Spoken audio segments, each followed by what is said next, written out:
your chemistry classroom. प्यारे बच्चों, we have already learned about electrical properties of solids और आज हम बात करने वाले हैं regarding magnetic properties of solids. Right. Magnet क्या होता है आप अच्छे से जानते हो. बहुत से बच्चों ने कुछ टॉयज का पोस्टमार्टम किया होगा कि उसमें से मैग्नेट निकलती है ना. बहुत से स्टूडेंट्स ने खेला होगा बचपन में उसके साथ. तो कई बार क्यूरियोसिटी आती है माइंड के अंदर कि ये एक पर्टिकुलर आर्टिकल को that is made up of iron. Normally हम सिर्फ यही जानते हैं कि लोहा जो है वो मैग्नेट की तरफ को अट्रैक्ट होता है. तो बहुत बार हम उसको यूज कर चुके हैं. बहुत से हमारे घरों में इलेक्ट्रॉनिक डिवाइसेस के अंदर मैग्नेट यूज होते हैं. बड़े बड़े बूफर्स होते हैं, देखना उसके अंदर मैग्नेट यूज होता है. हमारी डोर बेल्स हैं उसके अंदर इलेक्ट्रोमैग्नेट यूज होता है. तो मैग्नेटिक्स के ऊपर फुल फ्लेज चैप्टर्स हैं इन योर फिजिक्स. हम यहाँ थोड़ी सी बात करेंगे, ठीक है. तो चलिए पहले मैग्नेटिक प्रॉपर्टीज को अच्छे से अंडरस्टैंड करते हैं. सॉलिड्स के अंदर मैग्नेटिक प्रॉपर्टीज कहां से आती हैं? These are due to magnetic moment. और वो किसके साथ एसोसिएटेड है? It is associated with individual electron. इस चीज का ध्यान रखना, सिंगल इलेक्ट्रॉन के साथ वो एसोसिएटेड होती है. इंडिविजुअल इलेक्ट्रॉन, हर इलेक्ट्रॉन की अपनी कंट्रीब्यूशन होगी. ऐसा नहीं कि सबसे बाहर वाले की ही कंट्रीब्यूशन होगी. No, every electron contributes and each electron in an atom has magnetic moment. इसके दो सोर्स हैं, दो ही चीजें हैं. इलेक्ट्रॉन का घर क्या है? ऑर्बिटल. तो इसका मतलब पहला सोर्स उसके पास क्या आएगा? Orbital motion around the nucleus. ठीक है, वो मैंने यहां पे रिप्रेजेंट किया है. तो ये रहा बीच में एटॉमिक न्यूक्लियस, ये रहा इलेक्ट्रॉन और ये है उसकी डायरेक्शन ऑफ मोशन. तो this is magnetic moment, up spin magnetic moment. दूसरा सोर्स क्या है? Spin of electron. देखो, जो इलेक्ट्रॉन है वो अपनी एक्सिस के ऊपर भी स्पिन कर रहा है. एंटी क्लॉकवाइज हो सकता है उल्टा, या फिर क्लॉकवाइज हो सकता है सीधा. जब हम क्लॉकवाइज की बात करते हैं तो that is up spin, anti clockwise मतलब डाउन स्पिन. ठीक है, ये छोटी छोटी चीजें आप जानते हैं बहुत अच्छे से प्रीवियस क्लासेस के अंदर. अब ये दो चीजें आ गई. तो orbital motion around the nucleus, हम इसको सिंपल कहें तो this is orbital magnetic moment. और spin of electron around the axis, around its own axis, that is spin magnetic moment. इसका मतलब ये जो मूविंग इलेक्ट्रॉन है, a moving electron may be regarded as a small current loop generating a small magnetic field. And moving charge, it is always associated with magnetic field. ये बीच में रहा positive charge, उसके surrounding electron move कर रहा है. Nucleus के अंदर protons हैं, तो ऑपोजिट चार्ज के अंदर ये एक इलेक्ट्रॉनिक लूप बन गई जिसमें वो इलेक्ट्रॉन जो है दैट इज मूविंग. ये करंट लूप क्या करेगी? मैग्नेटिक फील्ड जनरेट करेगी. And it has a magnetic moment which originate from electron spin directed along the spin axis. जो उसकी स्पिन का एक्सिस है उसी के साथ वो इस तरीके से it will be directed along it's spin axis. इसका मतलब हम इलेक्ट्रॉन को एक स्मॉल मैग्नेट की तरह कंसीडर करेंगे कि वो जो इलेक्ट्रॉन है वो एक स्मॉल मैग्नेट की तरह है. ठीक है, और अगर दो इलेक्ट्रॉन ऐसे जुड़ जाते हैं, ये भी ऐसे ये भी ऐसे, तो दोनों का नेट इतना हो गया. लेकिन अगर दो इलेक्ट्रॉन ऐसे आ जाते हैं, देयर विल बी जीरो. इसके बारे में भी हम आगे बात करेंगे कि अगर ये अप स्पिन आते हैं they will be added up, और अगर ये एक अप और एक डाउन तो देयर विल बी जीरो. ठीक है, तो उनका मैग्नेटिक मोमेंट नहीं होगा. ओके, अब अगली बात ये आ गई कि मैग्नेटिक मोमेंट को मेजर कैसे करें? तो फंडामेंटल मैग्नेटिक मोमेंट, इसको हम बोलते हैं बोहर मैग्नेटॉन. ठीक है, म्यू एच के साथ इसको हम नोट करते हैं, बोहर मैग्नेटॉन. और इस बोहर मैग्नेटॉन की value 9.27 into 10⁻24 amperes metre square. 1 mark question. अब मैग्नेटिक मोमेंट को हम और कैसे मेजर करते हैं? आप लोग डी ब्लॉक एलिमेंट्स कर चुके हैं. ठीक है, हमने क्लास में पहले उसी को किया था. तो it is n into n+2 under root, और यहां पे n is equal to number of unpaired electrons. This is number of unpaired electrons. और अगर हम स्पिन की लैंग्वेज में बात करें तो it will be 2s plus 1 under root 2s plus 1 और s क्या है? स्पिन। मैंने बोला ना, अगर अप स्पिन है हाफ प्लस हाफ 1 हो जाएगा, 3 इलेक्ट्रॉन अप स्पिन है तो इट विल बी 1.5। ठीक है, this is 2s plus 1 under root. तो इस तरीके से आप मैग्नेटिक मोमेंट को कैलकुलेट कर सकते हैं। It may be plus minus, क्योंकि स्पिन डिपेंड करती है अप है कि डाउन है। तो इसके अंदर आप देखिए, ये रहा ऑर्बिटल मैग्नेटिक मोमेंट और ये रहा स्पिन मैग्नेटिक मोमेंट। ये इलेक्ट्रॉन अपनी ही एक्सिस पे रोटेट कर रहा है। Direction of electron spin clockwise है तो इट इज अप स्पिन, अगर ये एंटी क्लॉक होती it will be down spin. तो it was general introduction to magnetic properties. What are magnetic properties? अब कौन कौन सी तरह की है उसके बारे में हम बात करेंगे। मतलब जिसके अंदर एक भी अनपेयर्ड इलेक्ट्रॉन होगा that will interact with external magnetic field, और जिसके अंदर कोई भी अनपेयर्ड इलेक्ट्रॉन नहीं होगा या सारे के सारे इलेक्ट्रॉन्स पेयर्ड होंगे, उस वो जो है वो एक्सटर्नल मैग्नेटिक फील्ड के साथ इंटरैक्ट नहीं करेगा। ठीक है, और ऑलमोस्ट हर सब्सटेंस मैग्नेटिक मोमेंट दिखाता है, कम ज्यादा वो रेंज वेरी कर सकती है, but every substance has magnetic moment. ठीक है, चलो अब इनकी टाइप्स देखते हैं। अब आपने ये देख लिया कि मैग्नेटिक प्रॉपर्टीज का मतलब क्या है। अब इनके मैग्नेटिक बिहेवियर के बेस के ऊपर हम इन सब्सटेंसेस को 5 टाइप में बांट लेते हैं। ठीक है, सबसे पहले there is diamagnetism, paramagnetic substances, ferromagnetic substances, antiferromagnetic substances and ferrimagnetic substances. तो these are type of magnetic materials या सब्सटेंसेस। तो वन बाय वन हम सबको डिस्कस करेंगे। सबसे पहले देखते हैं डायमैग्नेटिक सब्सटेंसेस क्या हैं। देखिए, वो substances which are weakly repelled by magnetic field.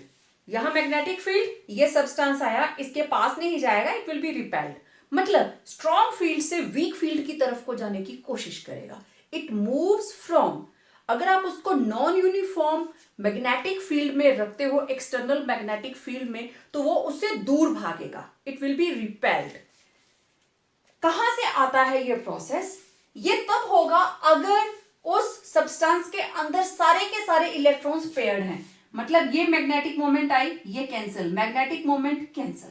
तो इस तरीके से there will be no net magnetic moment and it will be repelled. अब देखिए, इस प्रॉपर्टी को क्या बोलेंगे हम? डायमैग्नेटिज्म। और वो substances which are weakly repelled by magnetic field, they are known as diamagnetic substances. अब कहां से आते हैं? When all electrons are paired. क्योंकि जैसे ही इलेक्ट्रॉन्स की पेयरिंग होती है, they cancel their individual magnetic moment, right, and lose their magnetic character. Most important are the examples.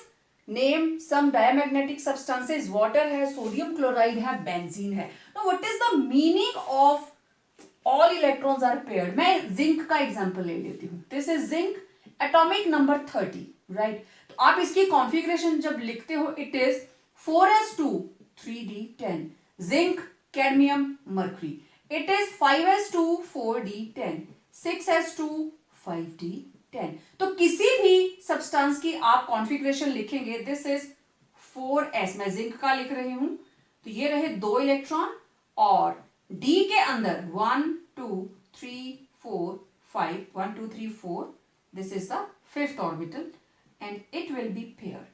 No unpaired electron, unpaired नहीं है तो यहां पे मैग्नेटिक मोमेंट होगी ही नहीं, that is why it is repelled, right?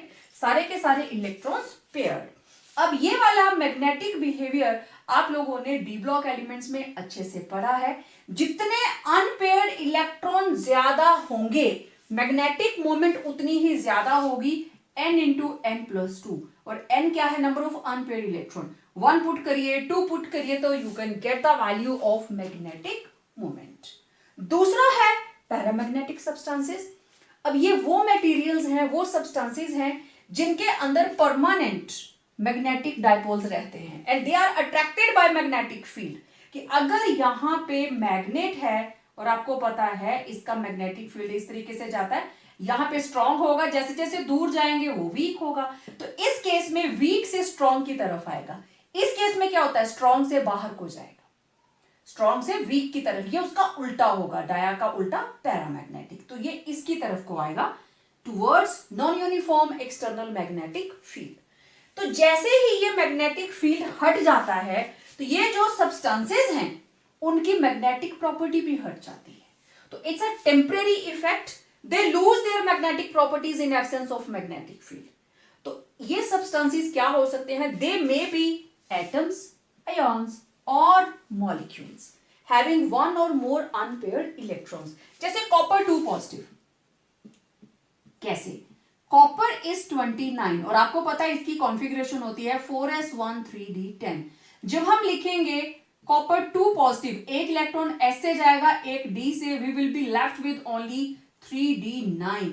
तो मैं सिर्फ यहां d की ऑर्बिटल्स बना रही हूं, ये रही 5, तो 1 2 3 4 5 6 7 8 9, तो there is n equal to 1 and 1 plus 2, तो n की वैल्यू आ गई 1 अंडर रूट 3 1.73 बोहर मैग्नेटॉन, ये इसका यूनिट है। तो इसी तरीके से आप आयरन 3 पॉजिटिव की वैल्यू निकाल सकते हो, क्रोमियम 3 पॉजिटिव की निकाल सकते हो। यस, अब देखो ऑक्सीजन, मैंने एग्जाम्पल में मेंशन किया है oxygen, it is also paramagnetic. जब आप लोग छोटी क्लासेस में इसका स्ट्रक्चर बनाते हो ऑक्सीजन का, कि ये रही एक ऑक्सीजन, ये रही दूसरी ऑक्सीजन, दोनों ने बीच में 2-2 इलेक्ट्रॉन शेयर करे, 2 इसके पास 2 इसके पास, अरे देखने में लगता है ये सारे के सारे तो पेयर्ड हैं, n इक्वल टू 0 है, मतलब अनपेयर्ड इलेक्ट्रॉन। लेकिन जिस वक्त आप मॉलिक्यूलर ऑर्बिटल डायग्राम बनाते हो, अब मैं सारा डायग्राम नहीं बनाऊंगी, सिर्फ थोड़ा सा डायग्राम बना के आपको दिखाऊंगी, उस केस में क्या होता है 1 2 2 1 ऐसे ही होता है ना, नाइट्रोजन के बाद इसी तरीके से हम बनाते हैं। तो ऑक्सीजन के पास there are present 4 electron, right, 2 3 4, इसमें हमें टोटल 8 इलेक्ट्रॉन्स फिल करने हैं। How they will be filled, 2 3 4 5 6 7 8, there are 2 unpaired electrons in anti-bonding pi2px and pi2py orbitals।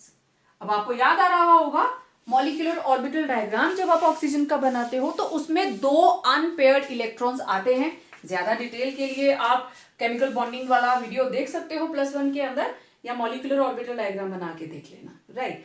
तो इस तरीके से ये थे डायमैग्नेटिक एंड पैरामैग्नेटिक सब्सटेंसेस, ठीक है। चलिए अब बात करते हैं नेक्स्ट फेरोमैग्नेटिक सब्सटेंसेस के बारे में। Ferromagnetic substances, these are the substances which have permanent magnetic dipoles and are strongly attracted by magnetic field, are known as ferromagnetic substances. Diamagnetic, they were weakly repelled, and paramagnetic, they were weakly attracted by the magnet. तो ferromagnetic means they're strongly attracted. एक बार जब ये material magnetise हो जाता है, it remains magnetised permanently, even magnetic field हट भी जाए तब भी ये मैग्नेटाइज्ड ही रहता है, ठीक है। It remains magnetised permanently even in the absence of magnetic field, जो हम एक्सटर्नल मैग्नेटिक फील्ड लगा के इसको चेक करते हैं। सबसे common example and most important that is iron. इसके अलावा कोबाल्ट है, nickel, gadolinium, chromium oxide. Chromium oxide it is used to make magnetic tapes for use in cassette recorders. जिन बच्चों ने कैसेट रिकॉर्डर्स देखे होंगे उनको पता है उसके अंदर एक मैग्नेटिक टेप रहता है जो उसके सिग्नल को रीड करता है। तो ये थे फेरोमैग्नेटिक सब्सटेंसेस। अब हम फेरोमैग्नेटिक सब्सटेंसेस को उनकी डोमेन्स के बेस पे किस तरीके से डिफरेंशिएट करते हैं, let's see in the next slide. Solid state के अंदर जो फेरोमैग्नेटिक सब्सटेंसेस के मेटल आयॉन्स हैं, they are grouped together in a small region. तो उस पर्टिकुलर रीजन को बोलते हैं डोमेन। मींस जब हम बात करें डोमेन की, डोमेन का मतलब थोड़ा सा ऐसा एरिया है सॉलिड के अंदर जिसके अंदर बहुत सारे मेटल के आयन्स इकट्ठे रहते हैं, ठीक है। इन्होंने आपस में कोलैबोरेशन कर लिया, ओके। अब हर डोमेन जो है, now every domain it will act as a tiny magnet. उस एक डोमेन में there may be millions of atoms, there may be 100 of atoms, right. तो उस डोमेन की जो एटम्स है, अब ये जो एरोस आप देख रहे हो, these are various domains. This is one domain, second domain, third domain, like that. तो हर domain it act as a tiny magnet, और इन्हीं डोमेन्स की अलाइंसमेंट के बेस के ऊपर हम इनको 3 पार्ट्स में बांट देते हैं। फेरोमैग्नेटिक सब्सटेंसेस के ही ये पार्ट्स हैं, ठीक है। अगर ये सारी की सारी डोमेन्स एक ही डायरेक्शन में अलाइंस्ड हैं, इसका मतलब दे आर स्ट्रांगली अट्रैक्टेड। हमने इसकी डेफिनेशन में ये कहा कि ferromagnetic substances are those which are strongly attracted by magnet. Why? Because there domains they direct in the same direction, एक ही डायरेक्शन में। तो अब देखो इनका नेट कितना ज्यादा आएगा।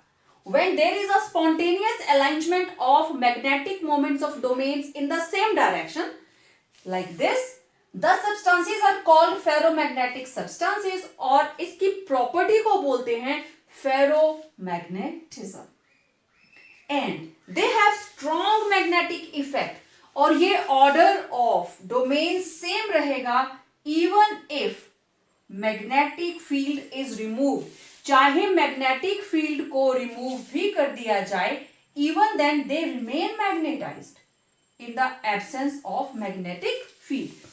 तो जो भी सब्सटेंसेस हम इसमें लेंगे दे बिकम परमानेंट मैग्नेट्स। तो इनके अंदर जो हमारे पास डोमेन्स होती हैं फेरोमैग्नेटिक सब्सटेंसेस की, they are used to make permanent magnets. इसकी एग्जांपल्स जो 1 मार्क क्वेश्चन रहता है, आयरन है, निकल है, कोबाल्ट है, गैडोलिनियम है, देन क्रोमियम ऑक्साइड है। ये जो क्रोमियम ऑक्साइड है, ये जो कैसेट रिकॉर्डर्स होते हैं ना, ये उसके अंदर यूज किया जाता है। Magnetic tapes for the use in cassette recorders.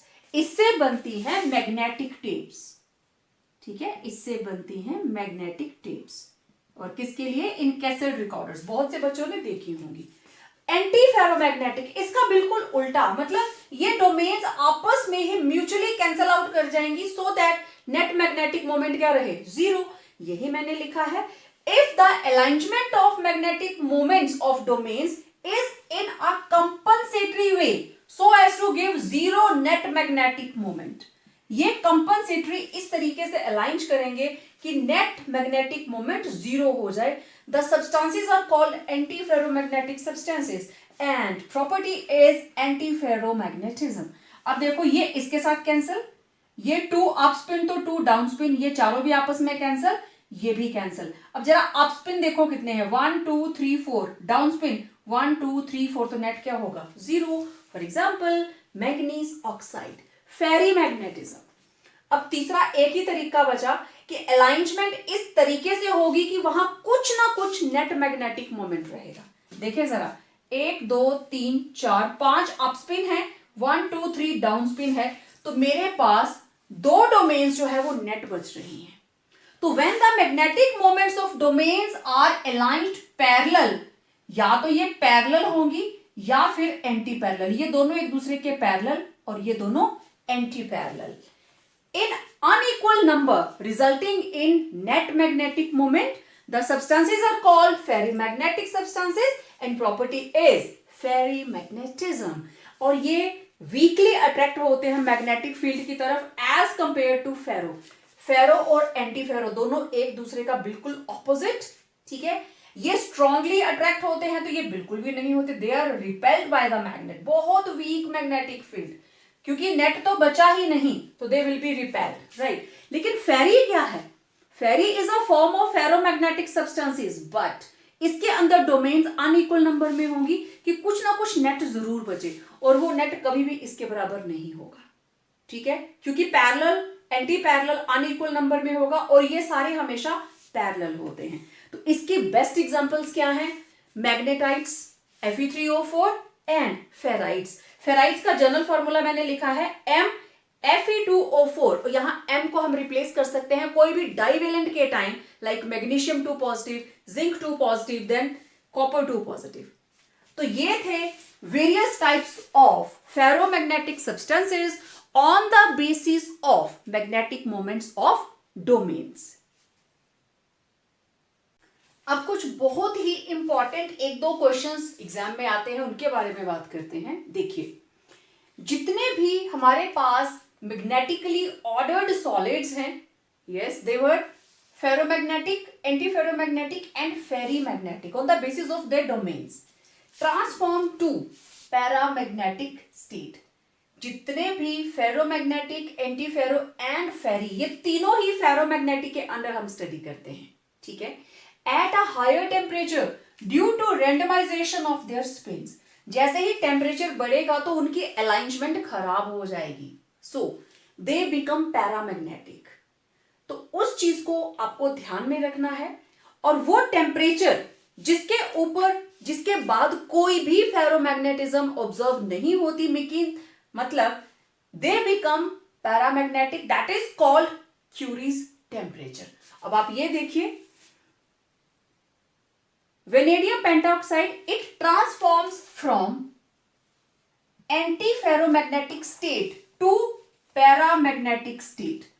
Anti ferro से बन जाता है paramagnetic at 150 kelvin. Similarly Fe3O4 magnetite, it becomes paramagnetic from, ये पैरामैग्नेटिक हो जाता है from ferrimagnetic substances at 850 kelvin. Means आपको पता है this is ferrimagnetic in nature, लेकिन 850 केल्विन टेम्परेचर के ऊपर पहुंचते ही इट बिकम्स पैरामैग्नेटिक। मींस इस टेम्परेचर के बाद किसी भी तरह का फेरोमैग्नेटिक कैरेक्टर ऑब्जर्व नहीं हुआ, सो 850 दिस इज क्यूरीज टेम्परेचर, ठीक है। तो इस चीज का आपने ध्यान रखना है कि जितने भी मैग्नेटिकली ऑर्डर्ड सॉलिड्स हैं, that may be ferromagnetic, anti ferro और फेरी, ये पैरामैग्नेटिक स्टेट के अंदर ट्रांसफॉर्म हो जाते हैं एट हायर टेम्परेचर। क्वेश्चन आता है why they are transformed, that is due to randomization of their spins. तो Curie's temperature, each ferromagnetic substance has a characteristic temperature above which, उस टेम्परेचर के ऊपर no ferromagnetism is observed, that is known as Curie's temperature। TC से हम इसको denote करते हैं। तो फॉर एग्जांपल यही मैंने यहां पे नोट किया है, V2O5 का TC क्या है 150 और मैग्नेटाइट का क्या है 850 kelvin. So It was all about magnetic properties of solids। आपको पता है metals are very good conductors of heat and electricity। तो what are superconductors? Okay, insulators, insulators के सेकंड उसके ऊपर आता है सेमीकंडक्टर्स, मींस कंडक्टर के बराबर नहीं बट थोड़ा बहुत कंडक्टर की तरह। No they are superconductors, मतलब बीच में कंडक्टर, लोअर लेवल पे सेमीकंडक्टर, हायर लेवल के ऊपर सुपर कंडक्टर्स। तो metals they are conductors but उनके अंदर resistance to the flow of electricity होती है। जो जितना टेम्परेचर बढ़ाते हो, कंडक्टिविटी ऑफ मेटल्स डिक्रीजेस। आप जानते हो टेम्परेचर बढ़ाने पर मेटल्स के कैनल्स अपनी ही मीन पोजीशन पे अप डाउन मूव करना शुरू कर देते हैं और they create an obstacle to the flow of electrons. तो सुपर कंडक्टर्स कौन है? These are the substances which offer no resistance to the passage of electricity are called superconductors. और देखो इस स्टेट के अंदर जो सब्सटेंसेस हैं दे बिकम डायमैग्नेटिक है and they are repelled by the magnet. ये मेन पॉइंट्स हैं जो आपकी नॉलेज में रहने चाहिए। और कौन सुपर कंडक्टर बन जाते हैं? most metals become superconducting at low temperature, क्योंकि हाई टेम्परेचर के ऊपर तो जो कंडक्टिंग पावर है मेटल्स की वो कम हो जाती है due to up down movement of kernels. तो वेरी लो टेम्परेचर की रेंज रहेगी 2 से लेके 5 केल्विन। ओके, ठीक है। तो वो हाईएस्ट टेम्परेचर जिसके ऊपर super conductivity was known, that is 23 kelvin. 23 kelvin के हम हाईएस्ट टेम्परेचर मानते हैं and that was observed in alloys of niobium. ठीक है. Then कुछ ऑर्गेनिक कंपाउंड्स हैं. Some organic compounds also become superconducting at temperature below 5 kelvin. 5 kelvin से नीचे कुछ ऑर्गेनिक कंपाउंड्स भी सुपर कंडक्टिंग हो जाते हैं. मतलब सुपर कंडक्टर कौन है? जिसमें रेजिस्टेंस जरा भी ना रहे, pure and pure conducting power. That is why they are known as super. ठीक है. देन कहां यूज होते हैं? हमारे जितने भी इलेक्ट्रॉनिक्स डिवाइसेस हैं, इलेक्ट्रॉनिक्स, इलेक्ट्रिकल्स नहीं, इलेक्ट्रॉनिक्स. देन बिल्डिंग मैग्नेट्स हैं, ट्रांसपोर्टेशन में हम यूज करते हैं, पावर ट्रांसमिशन में हम इसको यूज करते हैं. क्योंकि जब हम इलेक्ट्रिसिटी को एक जगह से दूसरी जगह ट्रांसमिशन उसकी करते हैं तो बीच में किसी भी तरह का रेजिस्टेंस नहीं आना चाहिए. उसकी वजह से क्या होता है? हमारी इलेक्ट्रिसिटी वेस्ट होती है. तो it these such type of super conductors they are used in power transmission. So ये थे कुछ important questions. Next very important property is dielectric properties. नाम देखिए, डाई इलेक्ट्रिक. जब भी हम इलेक्ट्रिक बात करते हैं मींस चार्ज, राइट. जहां दो चार्जेस होंगे मींस वहां पॉजिटिव भी है, वहां नेगेटिव भी है. That is dielectric. जैसे हम बोल देते हैं डाईपोल, दो पोल्स, एक पॉजिटिव और एक नेगेटिव. जब भी कभी नेगेटिव चार्ज जनरेट होता है साथ ही साथ पॉजिटिव भी होगा, या हम कहें पॉजिटिव चार्ज जनरेट होता है तो उसके ऑपोजिट नेगेटिव भी होगा. जितना पॉजिटिव उतना नेगेटिव, दोनों के अंदर एक बैलेंस रहता है. तो इन जनरल अगर मैं simple dielectric properties of materials की बात करूं तो इसकी डेफिनेशन देखिए. It is a molecular property. ध्यान से देखना, it is a molecular property that is fundamental. हर मटेरियल में होती है. That is fundamental in all the materials that are capable of impending electron movement. वो सारे के सारे materials, all the materials that are capable of impending electron movement, जिनके अंदर electron movement हो सकती है, that results in polarization within the material. material के अंदर ही electrons की movement इस तरीके से होगी that they get polarized on exposure to the external electric field. ये नहीं है दैट इलेक्ट्रिक फील्ड लगाया and they will start conducting electricity. No way. These substances dielectric properties के अंदर क्या है? इलेक्ट्रिक फील्ड लगते ही जो मटेरियल्स हैं दे जनरेट डाइपोल्स. उनके अंदर डाइपोल्स बन जाते हैं. That is why they are known as dielectric. दो पोल्स बन जाते हैं, दो तरह के चार्ज की सेपरेशन हो जाती है. आप लोग पढ़ते हो dielectric constant of water. Ionic compounds डालते हैं इलेक्ट्रोकेमिस्ट्री के अंदर, आप बहुत डिटेल में पढ़ने वाले हो इन चीजों को. तो यहां हम सिर्फ सॉलिड्स की बात करेंगे. तो जब इसके अंदर डाइपोल्स बन गए, अब वो डाइपोल्स जो हैं, पीछे आपने मैग्नेटिक प्रॉपर्टीज में बात की थी डोमेन्स की, लेकिन यहां पे क्या बन गए हैं? Dipoles, right. अब वो डाइपोल्स खुद को कैसे अरेंज कर सकते हैं? बहुत से तरीके हो सकते हैं. एक तरीका ये है that they may arrange themselves systematically so that they have a net dipole moment. इस तरीके से उन्होंने अपने आप को रीअरेंज किया कि कुछ ना कुछ नेट डाइपोल मोमेंट बन गए, या फिर इस तरीके से अरेंज करेंगे कि उनकी नेट डाइपोल मोमेंट क्या हो गई? जीरो. ओके. कई बार क्या होता है, वहां डाइपोल होते ही नहीं, देयर आर ओनली आयॉन्स. वहां पे आयॉन्स रहते हैं. आयॉन्स कब बनते हैं? जब टोटल चार्ज की सेपरेशन हो जाती है, इलेक्ट्रॉन कंप्लीटली ट्रांसफर हो जाता है. लेकिन अगर हल्का सा डिस्प्लेसमेंट होता है लाइक इन पोलर मॉलिक्यूल्स, तो उस केस के अंदर क्या रहेगा? There will be formation of ions. अब देखो, सिस्टेमैटिकली नेट डाइपोल मोमेंट, जब भी डाइपोल बनता है आपको पता है एक पॉजिटिव पोर्शन और एक नेगेटिव. तो ये इस तरीके से अरेंज हैं आपस के अंदर. दैट 1 2 3 में टोटल 4 ही लूंगी, लेट इट बी 5. तो ये positive negative negative positive negative positive positive negative positive negative. अब देखो, ये दोनों आपस में कैंसिल, ये दोनों आपस में कैंसिल, तो एक ना एक नेट हमारे पास रह गया. यहां पे क्या होगा? इस तरीके से अरेंज होंगे कि नेट डाइपोल मोमेंट क्या होगा? जीरो. इसी के साथ में एक और लगा दूंगी with opposite direction, they will B mutually cancelled out, right. अब मैं थोड़ा सा डिटेल लेती हूं कि किस तरीके से इसके अंदर जो डाइपोल्स हैं वो जनरेट होते हैं। ठीक है, ये तो जनरल सी प्रॉपर्टीज हैं कि सॉलिड्स के अंदर जब डाइपोल्स बन गए तो वो डाइपोल खुद को कितने तरीकों से आपस में अरेंज कर सकते हैं। They may arrange to have a net dipole moment, they may arrange themselves to have dipole moment 0, and sometimes there are no dipoles in the crystal and only ions are present. अब देखो यहां पे हमने dipoles की बात की, dipole moment की बात की। मैं थोड़ा सा आपको रिमाइंड करवा देती हूं। हमारे पास जैसे कोई भी पोलर मॉलिक्यूल है, let it be HCl, right. आपको पता है electronegativity of chlorine, it is higher than electronegativity of hydrogen, इससे ज्यादा है।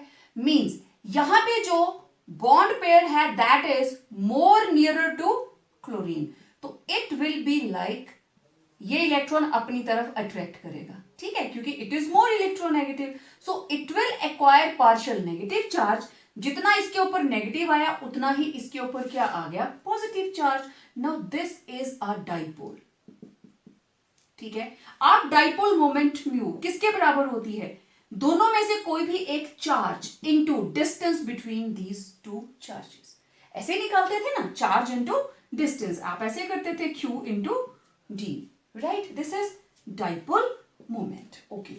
अब आपको एक चीज और याद होगी, जब मैं उसमें बात कर रही हूं कि नेट डाइपोल आता है, ठीक है, तो डाइपोल्स खुद को किस तरीके से अरेंज करते हैं। अगर मैं सिंपल बात करूं कि अगर इनकी डायरेक्शन ऐसे रहती है जैसे BF3 के अंदर, तो ये डाइपोल मोमेंट इधर गई, ये डाइपोल मोमेंट इधर, ये इधर, तो म्यू नेट क्या हुआ, 0। अगर डाइपोल मोमेंट इस तरीके से है सिमेट्रिकल स्ट्रक्चर्स के अंदर, इट विल बी 0। लेकिन इन केस ऑफ वाटर, क्यों वाटर का डाइलेक्ट्रिक कांस्टेंट आता है, because it is having net dipole moment. आपको याद होगा ये इधर को, ये इधर को, और ये रहा दोनों का नेट, तो इट इज ऑलमोस्ट 1.84। आपको डाइपोल मोमेंट का जो यूनिट है डिबाई, इसको हम D से डिनोट करते हैं। तो इस तरीके से 0 या some value you may get. लेकिन जब हम सॉलिड्स की बात करते हैं, ये तो मैं सिंपल मॉलिक्यूल्स की बात कर रही हूं, specially in the case of solids, solids के अंदर एटम्स एक ही तरह के जुड़े हुए हैं, राइट। हम मेटल्स की बात करें तो एक ही तरह की मेटल्स उसमें जुड़ी हुई हैं, तो वो atoms momentarily under the influence of external field they generate dipoles. This is the meaning of dielectric property. वैसे वो कोई प्रॉब्लम नहीं, लेकिन जैसे ही उसके ऊपर एक्सटर्नल फील्ड लगाया, what happens to the solids, उसके अंदर दो पोल्स बन गए, डाइलेक्ट्रिक जनरेट हो गया, ठीक है, एटम्स के बीच में। ये तो पोलर है। नॉन पोलर, अगर कोई सिंपल हमारे पास एटम है तो आपको पता है मोमेंटेरली यहां पे जैसे बीच में न्यूक्लियस और सराउंडिंग में इलेक्ट्रॉन्स हैं, लेकिन रोटेट करते करते थोड़ी देर के लिए क्या हुआ, पॉजिटिव चार्ज एक साइड और इलेक्ट्रॉन एक साइड आ गए। Now this will be partial negative and this portion will be partial positive, again बन गया डाइपोल, ठीक है। तो ये होती है dielectric properties. Almost all materials they are capable of impending their electron separation inside the molecule। जैसे ही electric field लगाया, उसके अंदर ही इलेक्ट्रॉन्स की मूवमेंट इस तरीके से हुई कि वहां पे डाइपोल्स बन गए, ठीक है। और उन डाइपोल्स के बनने के बाद बहुत सारी प्रॉपर्टीज सॉलिड्स के अंदर नए तरीके से आती हैं, हमें उसके बारे में बात करनी है। What are dielectric solids? बहुत सिंपल सी definition, those solids which do not conduct electricity on applying electric field but dipole formation take place are called dielectric solids or insulators। अच्छा, अब देखो कोई भी हम एग्जांपल ले लें, मान लीजिए कोई भी हमारे पास डाइलेक्ट्रिक सॉलिड है that is in atomic form, okay, now this is atom। Atom के अंदर है nucleus that is positively charged and it is having electrons, let it be it is having 3 electrons, okay। जैसे ही हम इसके around, let it be 4 electrons, okay, जैसे ही हम इसके around electric field लगाएंगे, अभी कुछ भी नहीं हो रहा, it is not conducting electricity, हमने क्या किया, इसकी सराउंडिंग में इलेक्ट्रिक फील्ड लगा दिया। तो मान लो ये वाला प्लेट है नेगेटिव प्लेट, ठीक है, और ये वाला प्लेट, ये electric field, it is positive electrode, ठीक है। अब ये जो एटम है इसके अंदर इलेक्ट्रिक फील्ड लगाया ना इसके अराउंड, तो what will happen, negative charge की तरफ इसका न्यूक्लियस अट्रैक्ट हो जाएगा और ये इलेक्ट्रॉन्स इस साइड रहेंगे, means negative charge will move towards positive portion. Now this side it is having partial positive charge and this side is having partial negative charge, तो बन गया डाइपोल, ठीक है। अब ये डाइपोल्स हैं simple atom, it was neutral, neutral से बन गया यहां पे डाइपोल। और अगर हमारे पास मॉलिक्यूल पहले से ही पोलर होगा तो due to difference in electronegativity, यहां पे हमारे पास क्लोरीन के ऊपर, क्योंकि इसकी इलेक्ट्रोनेगेटिविटी ज्यादा है, negative charge and it will be having positive charge, तो आप देख लीजिए ये भी क्या बन गया हमारे पास डाइपोल। तो दो तरह के हमारे पास डाइइलेक्ट्रिक सॉलिड्स हो सकते हैं, एक जो नॉन पोलर हैं और दूसरे जो पोलर हैं। नॉन पोलर से भी क्या बन रहा है डाइपोल, और पोलर से भी क्या बन रहा है, नॉन पोलर या neutral, one and the same thing. और देखो पोलर से भी क्या बन रहा है डाइपोल। अब ये जो डाइपोल बन गए, तो जिन क्रिस्टल्स के अंदर ये डाइपोल्स बनते हैं, इन डाइपोल्स की अरेंजमेंट के बेस पे डाइइलेक्ट्रिक सॉलिड्स कितनी तरह के होते हैं, अब उसके बारे में थोड़ी सी बात करते हैं। एग्जाम के अंदर बहुत छोटी छोटी चीजें आती हैं, जस्ट डेफिनेशन टाइप। अब आपने देखा कि जो हमारे पास नॉन पोलर क्रिस्टल था, under the influence of external electric field, उसमें भी डाइपोल्स बन गए। अब ये जो डाइपोल बना, ये डिफरेंट कंडीशंस में हमें डिफरेंट तरह की प्रॉपर्टीज दिखाता है, ठीक है। कौन कौन सी, piezo electricity, pyro electricity, ferro electricity and anti ferro electricity. चार तरह की इलेक्ट्रिसिटी के बारे में हम यहाँ बात करने वाले हैं। यहाँ पे हम वो वाली इलेक्ट्रिसिटी की बात नहीं कर रहे जो आपके घरों तक आ रही है, ये सर्टन कंडीशंस के अंदर जो पहले नॉन पोलर था वो पोलर बना, now it is capable of, वैसे तो वो इंसुलेटर था, it was not conducting electricity, लेकिन इसके अंदर डाइपोल्स बन गए। जब एक्सटर्नल फील्ड लगा, इसने इलेक्ट्रिसिटी को कंडक्ट नहीं किया, अपने अंदर पोल जो है वो बन गए, डाइपोल्स बन गए। लेकिन वही डाइपोल किस तरीके से अरेंज होते हैं और किस तरह की हमारे पास प्रॉपर्टीज आती हैं, देखिए। सबसे पहले है पाइजो इलेक्ट्रिसिटी, वेरी सिंपल प्रॉपर्टी। जब हम इन क्रिस्टल्स के ऊपर मैकेनिकल स्ट्रेस, हमने इनको ऐसे प्रेस किया, तो आप देखो अंदर जो डाइपोल इधर उधर थे वो एक लाइन में अरेंज हो गए, ठीक है। When mechanical stress is applied on dipolar crystals, electricity is produced. किसकी वजह से, इसी में मैंने आंसर लिख दिया है, electricity is produced due to displacement of dipoles. एक नंबर का question, why piezoelectricity is produced, it is produced due to displacement of dipoles. एक जगह से दूसरी जगह मूवमेंट ही तो चाहिए, है ना। आप लोगों ने पढ़ी थी ना इलेक्ट्रोलिटिक कंडक्टेंस एंड मेटालिक, तो इलेक्ट्रोलिटिक के अंदर कौन मूव करते हैं, आयंस, तो इसके अंदर क्या है, डाइपोल्स। तो due to displacement of dipoles is known as piezo electricity, very very important.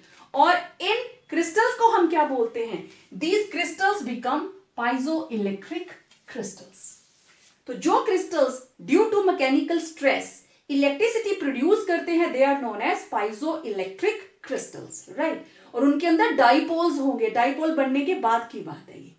Example देखिए, हमारे पास है quartz, then ammonium dihydrogen phosphate, this is ammonium dihydrogen phosphate, right. यहां पे अगर होता H3PO4, एक हाइड्रोजन हटा, उसकी जगह पे अमोनियम लग गया। Then titanates of barium and lead, आप ऐसे भी लिख सकते थे, बेरियम टाइटेनेट, लेड टाइटेनेट, तो मैंने दोनों को कॉमन लिख दिया, titanates of barium and lead. Then lead zirconate, this is PbZrO3, okay.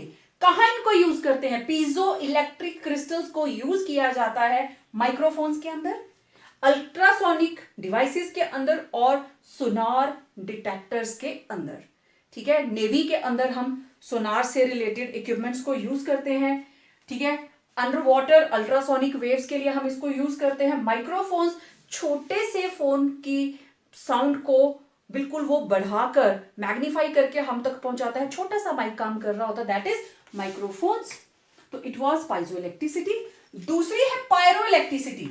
अब देखो पायरो का मतलब क्या है।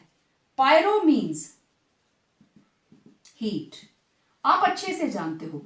तो बहुत से बच्चे समझ गए होंगे कि जब हम इन पाइजो इलेक्ट्रिक क्रिस्टल्स, या हम जिसको बोल देते हैं polar crystals, one and the same thing, some piezo electric crystals और polar crystals when heated produce electricity to small extent, थोड़ी सी इलेक्ट्रिसिटी प्रोड्यूस करते हैं और उसको हम क्या बोलते हैं, दैट इज पायरो इलेक्ट्रिसिटी।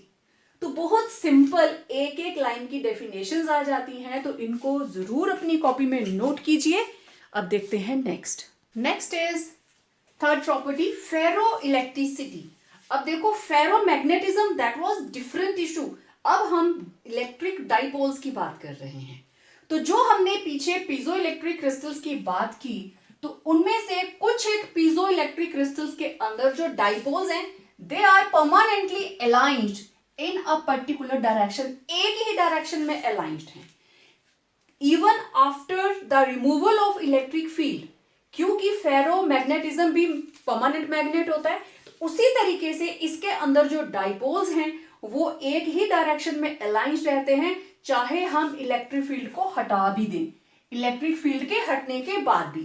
और ये जो डायरेक्शन ऑफ पोलराइजेशन है, मान लीजिए कि ये इस तरीके से थे, negative positive negative positive negative positive, right. ये इस तरीके से थे, negative positive negative positive negative positive. अब हमने क्या किया, इधर लगी हुई थी पॉजिटिव प्लेट और इधर थी नेगेटिव प्लेट। आप इसको चेंज कर दीजिए, आप इस तरफ ले आओ नेगेटिव इलेक्ट्रिक प्लेट और इधर ले जाओ पॉजिटिव। अब डाइपोल्स की डायरेक्शन चेंज हो जाएगी, ये हो जाएगा नेगेटिव और ये हो जाएगा पॉजिटिव, ये हो जाएगा नेगेटिव, ये हो जाएगा पॉजिटिव, ये हो जाएगा नेगेटिव, ये हो जाएगा पॉजिटिव। ऐसे ही नीचे वाली लाइन में भी हो जाएगा। मतलब कहने का that the direction of polarisation, this is very very important, direction of polarisation can be changed by applying electric field.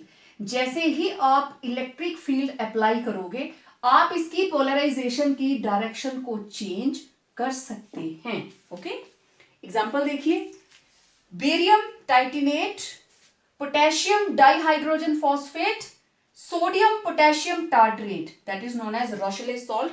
Organic chemistry के अंदर आप करते हो। तो इन क्रिस्टल्स को हम बोलते हैं फेरो इलेक्ट्रिक सॉलिड्स, और इस प्रॉपर्टी को क्या बोलेंगे, फेरो इलेक्ट्रिसिटी, राइट।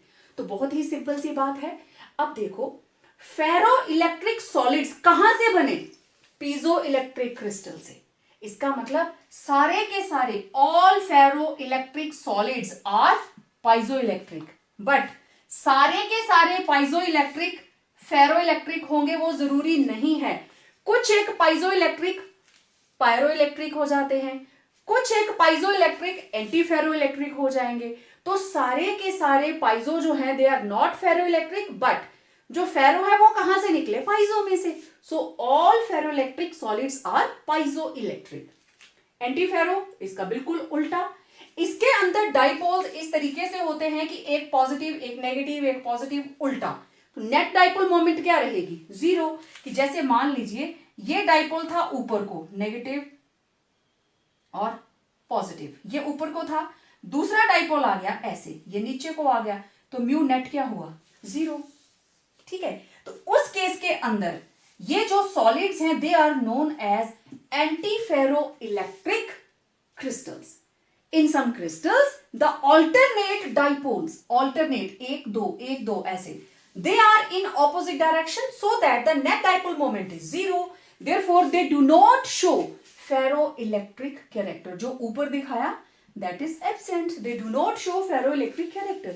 तो इन crystals को, these crystals are called anti-ferroelectric crystals, और property क्या कहलाती है, anti-ferroelectricity. For example, lead zirconate. So these were dielectric properties of solids. Exam के अंदर जरूरी नहीं आपके बोर्ड एग्जाम में ही पूछा जाएगा, आगे आप जिन भी कॉम्पिटिटिव एग्जाम्स में जाते हो क्वेश्चन कहीं से भी आ जाता है। सो Prepare your notes carefully, and yes, we will talk about imperfections in solids in our upcoming video. So stay tuned for the upcoming videos. Till then, complete your notes.